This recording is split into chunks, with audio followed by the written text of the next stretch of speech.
There were many things that I found very moving about the funeral of Peter Vaishenka that was here in this sanctuary on Thursday. But one that I keep coming back to is when Igor, Susan's husband Igor, who lost his father at the beginning of the week, said, I kept trying to get him to write down his life story, but he didn't because he said nobody would read it.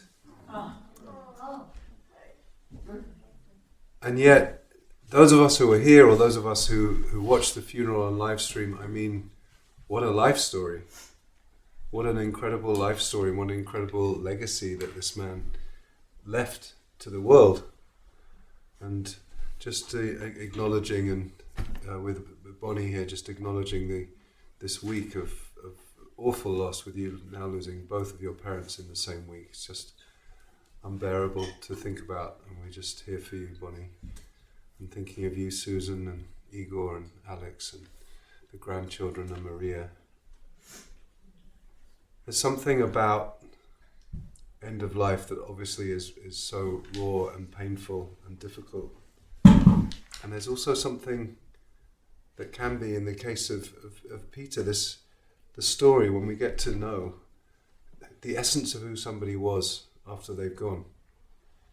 As I shared in the eulogy that I delivered, it made me feel very sad that I hadn't got to know Peter in all these years that he lived here in Boulder. But I also felt very nourished by hearing the reflections of Igor's two sons, Alex and Igor, and his granddaughter, his oldest granddaughter, Beth. This parsha is really extraordinary in a sense of how we think about end of life. When Yaakov and Yosef both die, and they, in a way, express their end of life wish. Yaakov certainly expresses his end of life wish. I don't want to be buried here in Egypt. Take me back to the land of my fathers, the land of my ancestors, right? And that is really like an end of life wish. As we end this first book of Torah, which is about the messiness of being human, it really is. There's nothing in Genesis that says, oh, look at how wonderful human beings are. It's really about incarnation, as Rabbi Shefer Gold sort of calls the book of Bereshit, incarnation, as we come into being and we deal with the realities of family relationships and family dynamics, and how for many of us those dynamics are not easy. For some of us, thank God they are. But that in the end, what is the value and the meaning and the purpose of our life been? I shared last night that I'm closer to 60 than 50 these days. And that's sobering for me. I was a baby when I came here. I was like Matthew's age.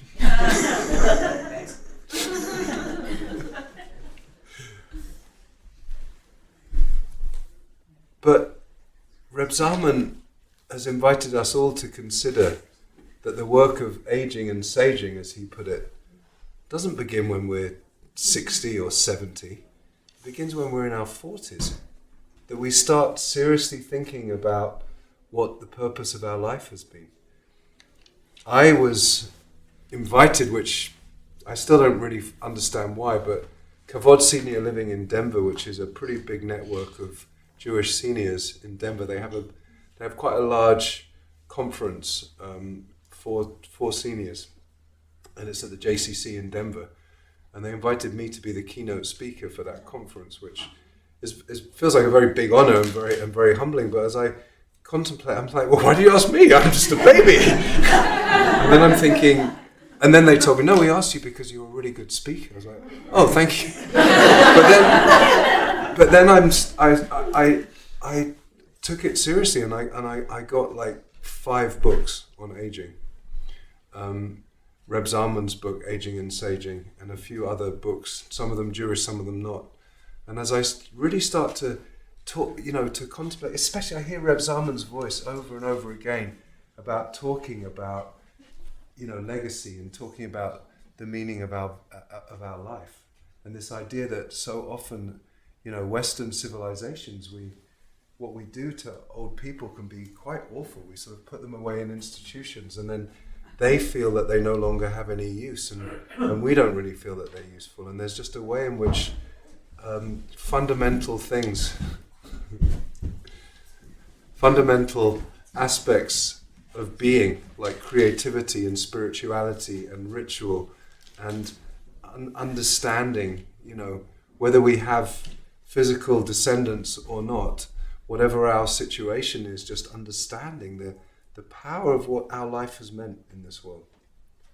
And I think that in a way, Vayechi really invites us into the inquiry of those questions.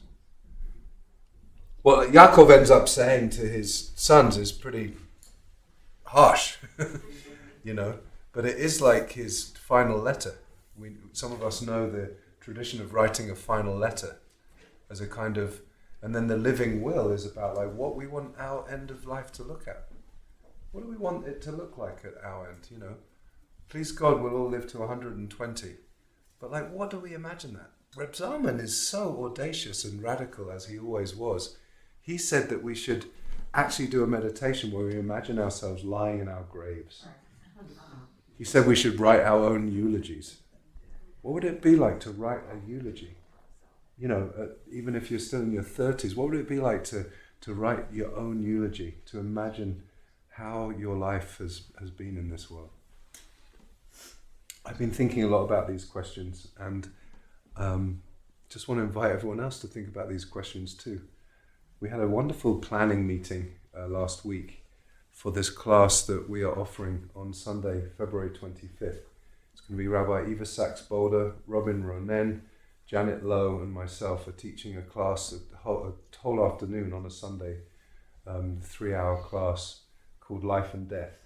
And we're going to actually do some practical writing of final letters. We're going to look at the whole idea of a living will and the different legal options in Colorado for creating our living will.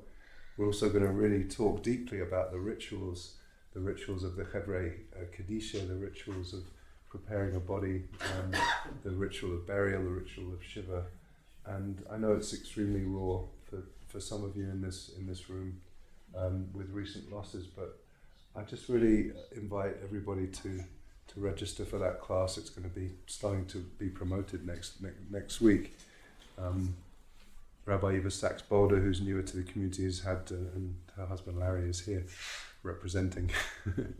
But Eva's had decades of experience in this kind of work.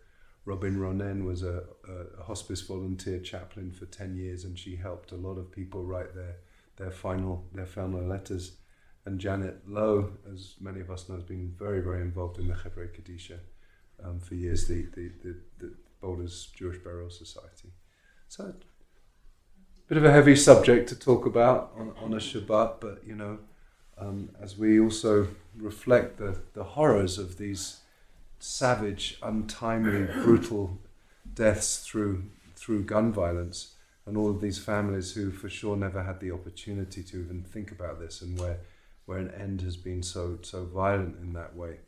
But God willing, that will not be the reality for most of us, and we can start considering these questions and helping our own family members consider these questions, and spending time with family members. Like I said, I wish I'd got to know Peter in his lifetime. I got to know his stories after he was gone. But if you have a relationship, either with your own relatives or with an elder, an elder, to know that our elders are not seniors that we put away. They're our elders, and we have some of them here, like Esther. I think I can say with authority that you are in this room right now. You are our elder.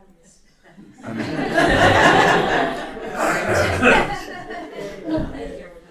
Reb Zalman really encouraged us to talk about our older folks as elders, not as seniors, because an elder is someone, in traditional cultures, elders are the wisdom carriers.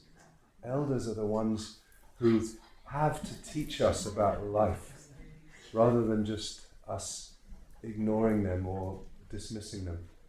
For years, and I haven't heard about it recently, but Shabbat, Chazak Shabbat, which is what this is, partly because of the content of the Torah and partly because of how we end this first book of Torah and all books of Torah. Chazak Shabbat used to be designated by the USCJ as being a Shabbat where we honor our elders. We chanted as we ended the book of Bereshit, the book of Genesis. We said Chazak, Chazak, v'nit Chazek. Say it, Esther. Say it. Say it. Say it loud. Chazak, Chazak, v'nit Chazek. See that that's receiving the blessing from an elder.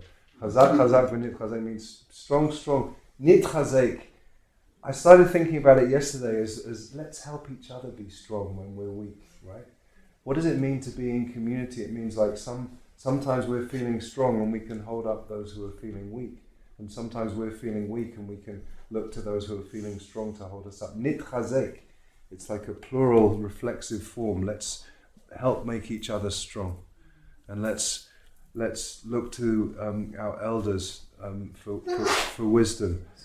Let's make a point to hear the stories that encapsulate the meaning of life. And let's, whatever age we might be, start considering some of these questions for ourselves. I am so behind. I'm going to just say this out loud. I don't have a will. I don't have an end of life plan. I do have a medical power of attorney or something, but other than that, I have nothing in place. Every time, I'm going to just be really a bit vulnerable and honest, right? Every time I start the process of doing this, and I do have a lawyer in Denver that I've started the process with, something comes up as a form of resistance and I don't finish the process because it feels like, so I recognize that in myself and I recognize that may be true for some of you, but I think it's really important work. And I think that together, hopefully there'll be a big crowd on February 25th. Together we can really actually nit chazek, we can help each other really address this in some very practical ways as well as spiritual ways as we look at this together. So let's all say together, Chazak, Chazak, v'nit chazek. And Shabbat Shalom. Shabbat Shalom.